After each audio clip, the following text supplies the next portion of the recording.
Hello, class 12 students. I hope you all are safe and healthy during this pandemic. Today, I will describe the extended part of chapter 2. Although this chapter is already included, it was in the chapter 3, but part of this chapter is included in chapter 2. That is the unipolar world.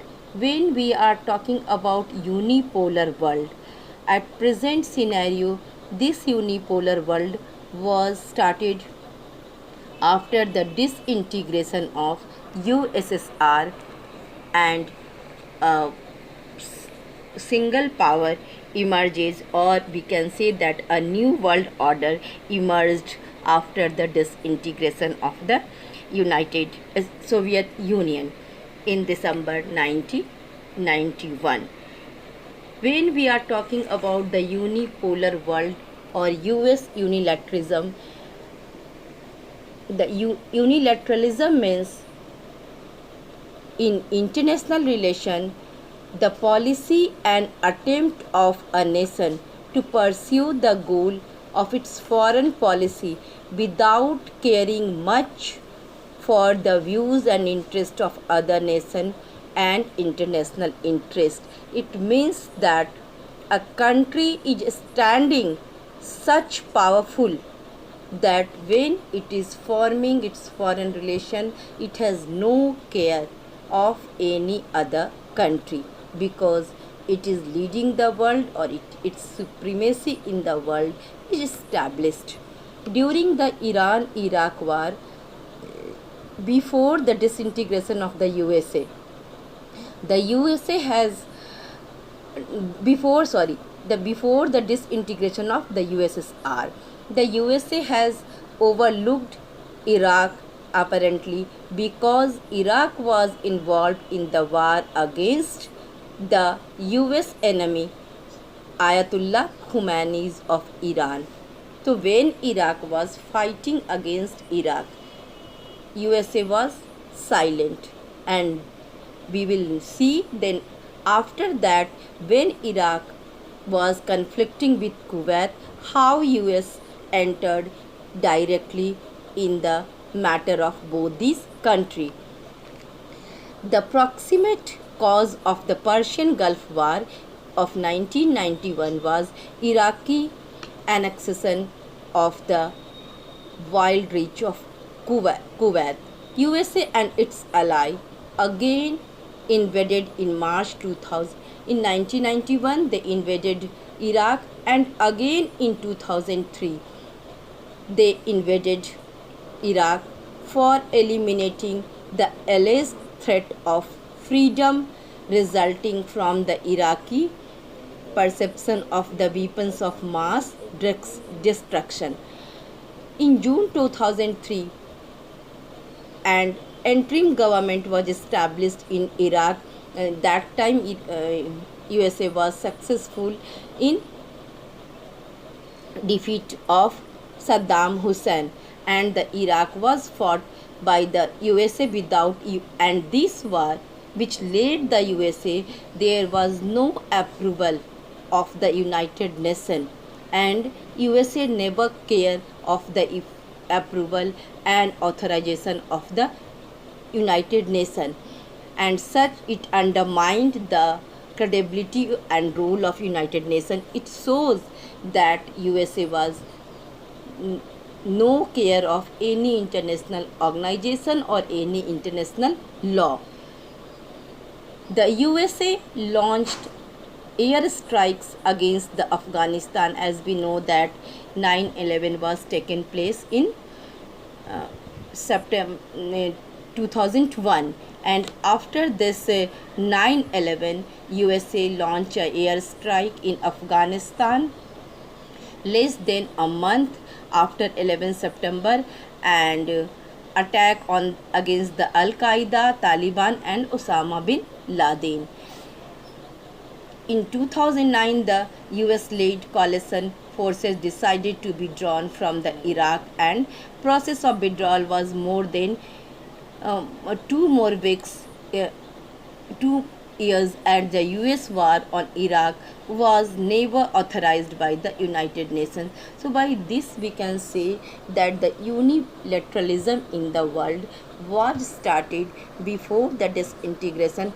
And as we here, I want to mention that the unilateral USA tried to show its power just after the Second World War, also when it dropped the nuclear bomb on the Japan. But after that, unilateralism was not established, but in 80s it was started to established. Then we will see US as a world power by its different hard power, soft power, and structural power. We will talk about that how USA established its military power and how its military power was dominated the world. So when we are talking about the military strength of USA, it is a powerful country in both absolute and relative terms.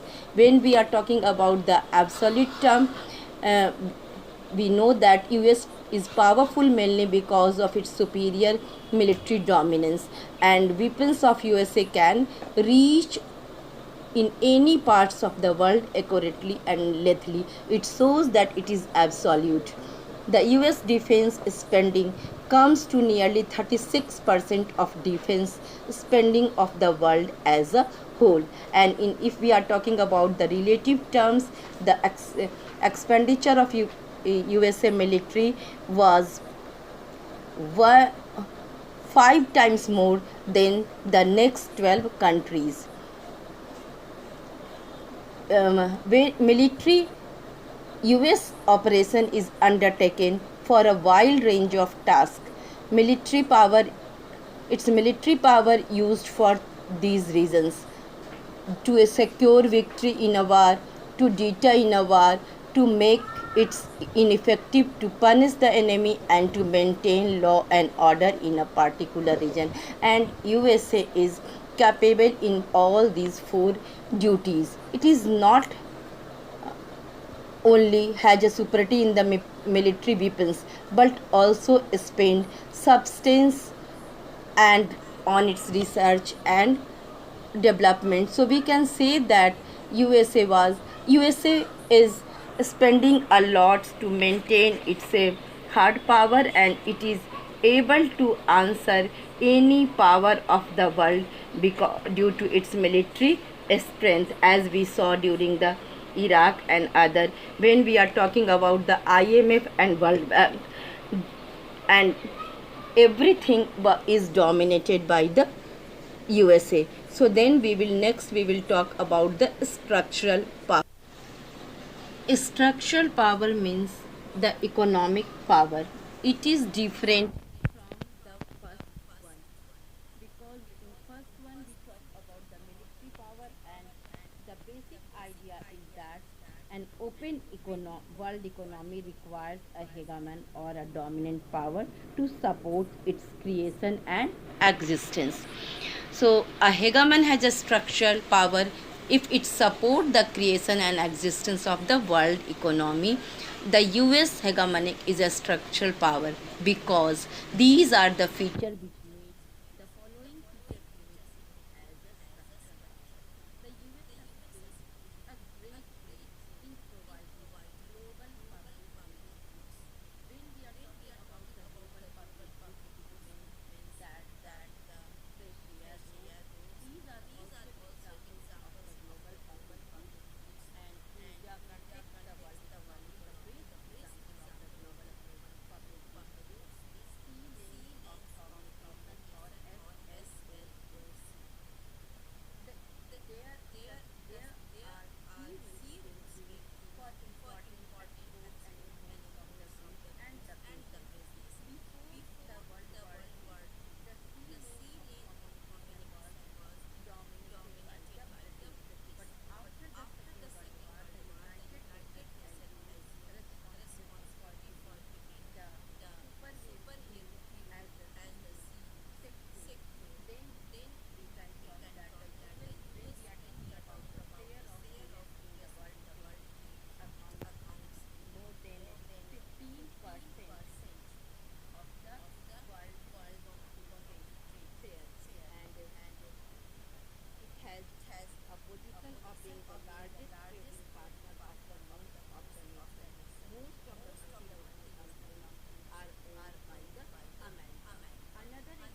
Yes, Agnes, the idea of business is a profession that depends upon the skills. It was first started in the USA, and the we should also not forget about the Bretton Woods system. And Bretton Woods system also ensured the domination of the USA in the world economy. IMF, the World Bank, and WTO. Bretton Woods is a place in the state of the USA, Hampshire, and it the representative of 14 nations. They met at the Bretton Woods and they agreed to establish the International Monetary Fund and International Bank of the World War II, and thus Bretton Woods system refers to the financial institution established after the Second World War. The US dollar um, functioned as a key currency in this system. Then we will talk about the soft power. When we are talking about the soft power, it is related with the cultural power. And when a country established its cultural supremacy in the world in various defined form, it becomes soft power. The sense of hegemony is about capacity to manufacture consent. It means that the power should create a consent around the world for its culture, to create an environment for its culture.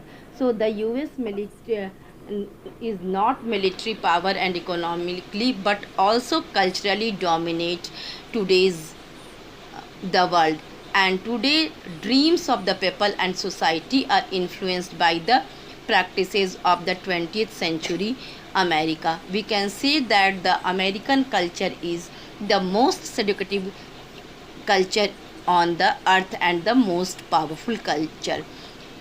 And you have to remember here that how during the Cold War era also the people of the USSR, they were passionate about wearing the blue jeans. So during the Cold War era also it found difficult to be victorious against the Soviet Union in the realm of hard power, or was it in the structural power and soft power that US has a notable victorious. So we can see that during the Cold War era also the culture of USA dominated even the USSR. So by this way we can see that USA is able to create a hegemonic power in the world, and we can say that after the disintegration of the USSR, the completely unilateralism in the world started, and USA is dominating